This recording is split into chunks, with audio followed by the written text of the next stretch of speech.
Welcome back. A warning tonight as a new strain of kennel cough has dog owners worried. Experts say our area is the latest to get hit. Kennel cough hits veterinarian clinics and shelters. Older dogs and puppies are at the greatest risk of getting it.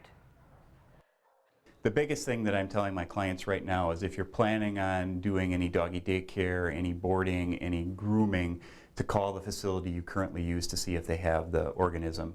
If they don't, you're usually safe to do it. Symptoms of kennel cough include a persistent dry cough with a honking sound, fever, nasal discharge, and gagging. If your dog seems sick, keep your pet away from other animals and take it to the vet right away.